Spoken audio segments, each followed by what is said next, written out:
What's happening, everybody? Season 2 is here, and this is just a quick video to go over what changed about Jun.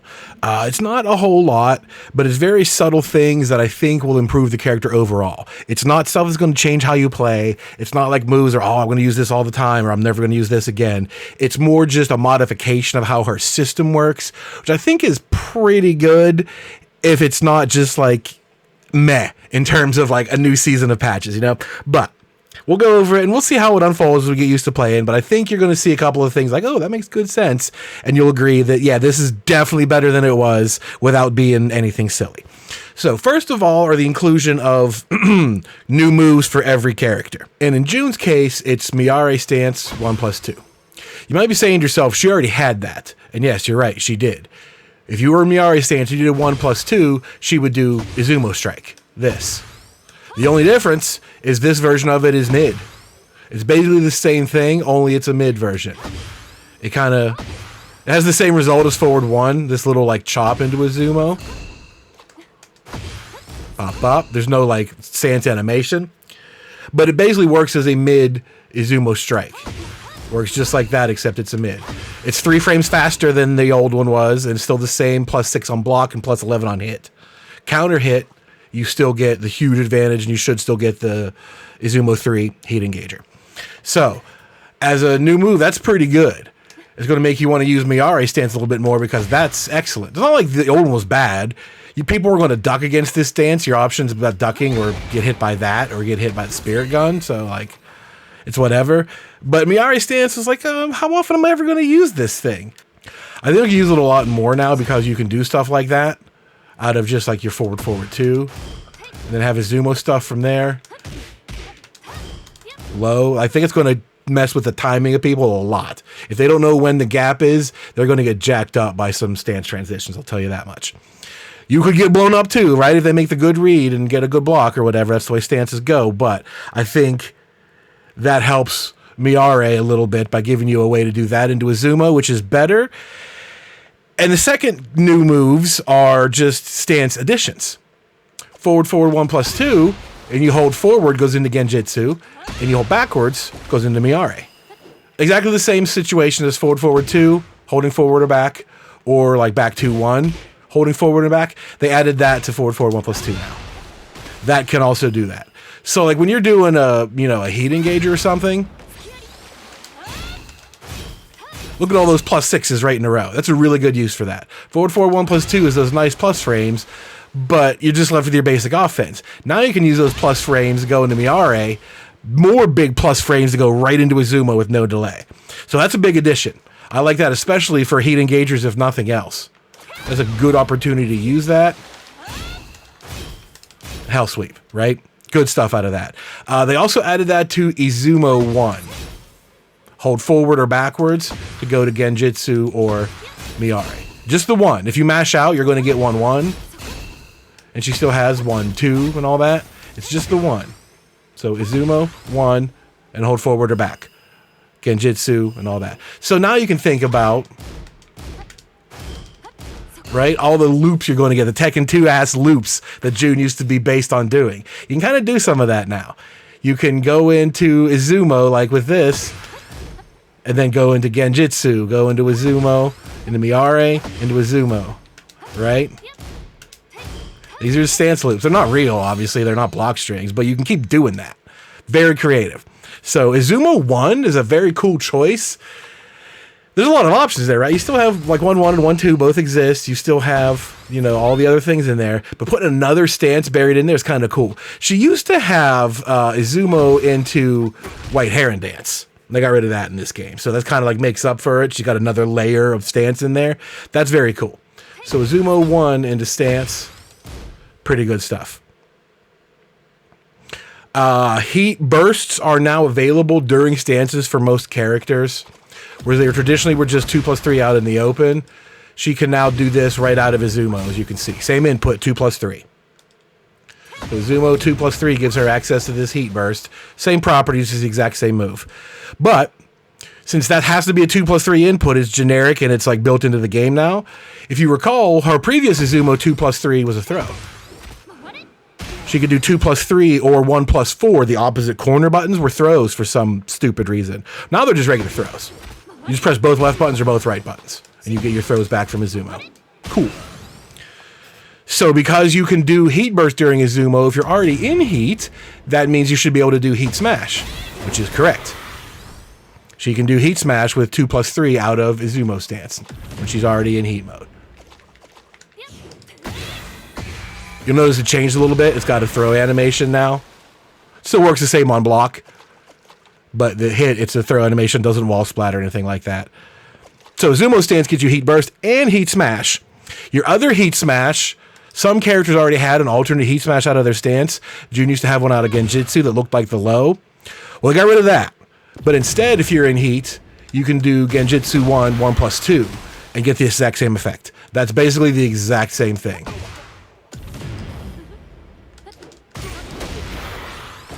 It's not a heat smash, so it doesn't end heat mode entirely, but it does use up some of your meter, and it only recovers a fraction of the health that it used to. Because it was a heat smash, Jun recovers a gajillion health on her heat smashes. So they reduced the health. It only recovers like 6 and 3 or something like that when it used to be 12 and say a lot. So anyway, they just gave that a during heat mode extension to make that a little bit more dangerous. Genjutsu 1's a good low. Very good low. They're only -12. But now if she's in heat, she can risk it all and go for this and get damage. That wall splats from a nice distance at the risk of being -14 now. So, okay. So those are the new additions to the arsenal. I think they're all around pretty good. Miare getting a mid version of Izumo now is cool. 2 excellent new ways to get into Miare and Genjutsu. And then Izumo getting the added functionality of the heat system and a loop from Izumo 1 back into Gen and Miare. Very cool. Very cool. So that's the new stuff. Again, not groundbreaking, but I think they fit her system well. They gave her more flexibility, a couple of new ways to use what she already has better. I think that's cool. Some of the things they had to change, I mentioned the Izumo throw is now just 1+3. The breaks are both 1+2. No matter which one, it's the same throw. The break is 1+2. You can do it with either throw you're comfortable with, but now it's just left throw, right throw. Izumo 4-1 is now on hit. Izumo 4 and then on hit 1, meaning she cannot do it on whiff anymore. You can hear me mashing it, she doesn't come out. Obviously on block you can't do it, because on block it staggers like crazy. And on hit, it works just fine. Nothing's changed there. They just changed it so you can't do that out in the open for whatever reason. You can't do Izumo 4 and get the 1 follow-up. It has to hit. But this got some alterations all around, because in addition to that, they sped it up to 19 frames now. Which is way better than 21. 19 is not seeable. You can guess if I'm going for a stance, I'm going for a big low, but you cannot read 19 and block it. So they sped that up. They reduced damage on the first hit. The first hit does 5 less damage now, which is weak. However, this is one of the moves that gets powered up by Kazama Essence. Now you see at the top there, I already have it built up, that glowing yellow medallion. It starts off at 0. Kazama Essence builds up by using any of the moves that cost health or restore it. So if you look in the main Google Doc, there's 37 moves in there that all use health. Like this costs health, and you know, your 10 frame Punisher costs health, back 2-1-2, all the exploding Kazama power light moves that cost your health. They still cost your health, but they also build Kazama Essence. In addition to the moves that restore your health, like Izumo Strike adds your health back, Izumo 1-1 adds health back. All of these moves on hit restore Kazama Essence. Some of them on block as well. Like 4-4-1+2, that builds Essence on block. So, anyway, you're building this Essence up the whole time. When that gets to 100, you're going to reach the full charge mode, or whatever you want to call it, that glows into that, like, medallion that you just saw. There. That's 100. Now that medallion is glowing. That's permanent. Like Lydia's Heaven and Earth states, this lasts the whole match. So I'll have this buff forever. And what this buff does is it adds 10 damage to 3 of your moves. One of those is the Izumo 4-1. Whoops, 4-1. Bang, bang. 40 damage now off of that. Huge damage buff. One of them is down 1+2. This launcher now is doing close to 40 damage. And Spirit Gun, the RA2. That's doing close to 40 damage. Look at that 40 damage. And it's a launching heat engager? That does so much now. Like, for a heat combo, that's a huge amount of damage. I don't want to reset position because I have my thing filled up. But anyway, those 3 moves now get a 10 damage bonus. You say, well, that's not a big deal. That's a really risky low, and it's a good down blow plus 2 is a really good move. But 10 damage every time. If you could achieve this in the first like round or 2, you'll have it for the whole rest of the fight. You could have this for potentially rounds 3, 4, and 5. And every time you do one of those moves, it's 10 extra damage. So you think about it in that terms, just divide it by the number of times you hit that. It can be pretty significant. It can really add up, and by the end of a couple rounds, you could have stolen a round or 2 by just the virtue of that extra 10 damage. So I think that's going to ultimately build up to pretty good. Not to mention it's free, right? You're just getting it. Eventually you're going to get it. You're going to use the moves all day long. They either cost health or you're using those crazy. So once that builds up, you get free damage as long as you remember to start doing these moves more often. So it's going to add up and it's going to be worth it. That's the new Kazama Essence meter. And that's pretty much it. Those 3 moves are this target of buffs. And then you have better ways to use your stances and a couple ways to get into the stances. The rest of the changes are just some minor balance stuff. But actually one is pretty good. Let me go into the menu to set counter hit because I can't do it by key charging anymore. So I could show you Izumo 1 forward 1 plus 2, right? That move. I think it's a little bit safer on block. Couple frames, but not anything significant. But what it does is the hit stun is better. You can see that whole stun there. It says plus 25, but he just stands right up. That's not real. Right? If I do that, see, he blocks that at 17 frames. However, 15 is now guaranteed. It used to be that when you get this, you had 13 frames guaranteed like that. I could do this, or I could do my heat engager at 13 frames. Cool. Now it's 15. And that's now guaranteed. That's a total of 54 damage, and that string recovers Jun's health. So basically your 2 choices out of this should either be like a forward 1 for raw damage, down back 1, 1, 1 plus 2 to recover health, or the same, go for your heat engager.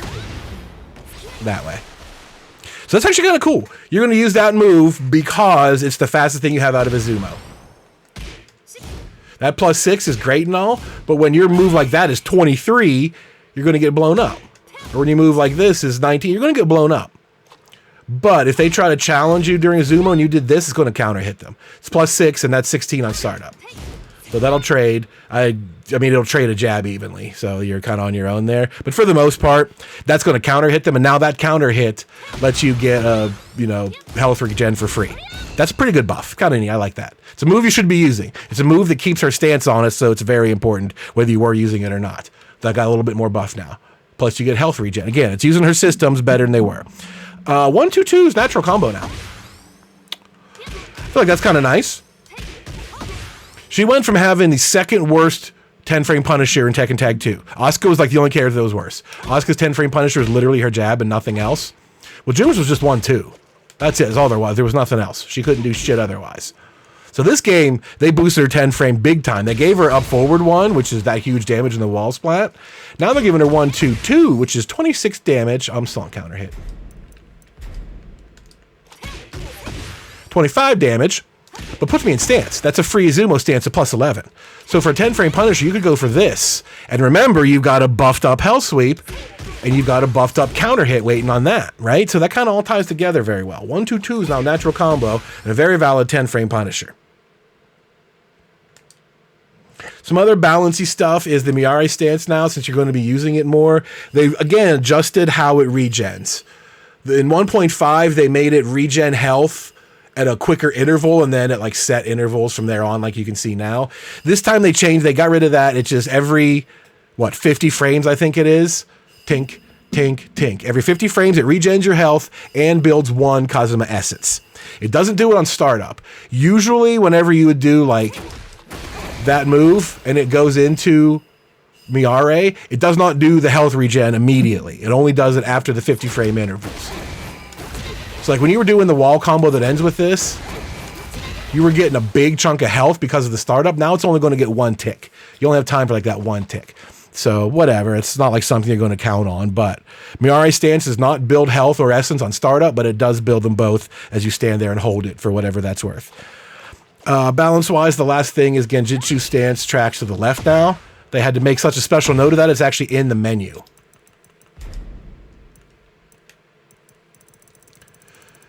They actually wrote Genjutsu 1 has tracking to the left. Good left side step tracking. Like, that's so silly. It's a good thing to have, I guess, but like, we got to put that in the menu now instead of just making moves that either track or don't track. I don't know. Whatever. The rest of the patch notes are all consistency things. Like full crouch down forward 3 works a lot better from the side when you get clean hits. Like when you did this, they would not knock down. Now this is super consistent. You get your follow-up. That's nice work. Very cleaned up. Up forward 4-3 had some weird issues of being off to the side, and the second hit would whiff and all that. They fixed that again, much more consistent. Down forward 3, down forward 2, 1+2, and forward 2, 2. They adjusted them on block so your opponent like stays closer. That's much closer. Down forward 3, that's very close. I mean, do you want to be that close to -8? Not necessarily, but whatever. I think it's fine. Whoops, no. It's better than being like a mile away and not being able to do anything yourself, like sidestep or whatever. Oh my god, that does feel good though. Ooh, sidewalk feels nice. So they made this closer on block just as a consistency thing. And they reduced some damage. The Miari Spirit Gun has 2 less damage. Izumo 4-1 has 5 less damage. But we talked about they get the buff, right? The whole goal of those is to use powered up version. And 1-2-2, because they added the stance mix up there. It's 2 less damage than it was. But that's all. That's all they changed. So just to kind of quick recap, new stance transitions out of already good moves. A better way to go to Izumo, a mid Izumo with plus frames that you saw in the video. And then inside Izumo, they gave her another way to loop back into it. Izumo 1 lets you loop back into those same transitions, and she can use the heat system out of Izumo. That's all very cool. Very, very cool stuff there. You're going to just use those a little bit more effectively. You're going to do the same things, but now the mix-ups that you have at your disposal are going to be a little more effective. That's going to kind of rattle their head a little bit because now they got to think about 5 more things instead of like 4, et cetera, et cetera. Nothing else really changed in any significant way. Some minor damages here to account for some of this stuff. Frame data is almost completely unchanged everywhere. The Kazama Essence building up is it. To tie off all of your stance transitions and flexibility, building up Kazama Essence gives you 3 perma buffs on 3 of your better moves. That's about it. The only system changes that are like noteworthy are 1-2-2 being a natural punisher, and Izumo 4-1+2. Now you can get a better 15 frame follow-up. So that's it in short terms. Like I said, I don't think it's anything that's changed in the way you're going to play. It's not anything radical, but over the course of the fight, I think a lot of those are going to add up to being a tighter experience for the Jun player. You're going to get a little bit more mileage out of a lot of your stuff, and I think it'll add up. It's not going to move her up tier slots or anything. She's still going to be on the lower end, in my opinion, but some of these are pretty good. Some of these maybe seal up some holes that she has in terms of scary lows and punishment or whatever. Now she's got better stuff, so that could actually help a lot. She's definitely a better character than she was, but from what I can tell so far, so is everybody else. So this jury's still out on that one. We'll see what happens. Leave any notes down below, cool stuff that you found. You go out and rank, like, oh, I whoop people by using this move. Nobody can see it. You know what I mean? Anything like that, I'd love to hear it. So that's going to do it for this one. I'm still undecided on making a full re-guide for Season 2 for Jun. Nothing changed for Season 2. However, she was the first guide I did when the game launched, so there's a ton of stuff that's actually changed. And I wouldn't mind just streamlining that guide, so I'll think about that, and we'll see if it happens or not. But otherwise, definitely follow the channel, click the notify and all that stuff. I'm going to do Anna. I'll do a full guide for Anna. And I'll maybe do some quick recap stuff. We'll see how it all unfolds. So be sure to follow, and I'll see all you guys in those future videos. So until then, later.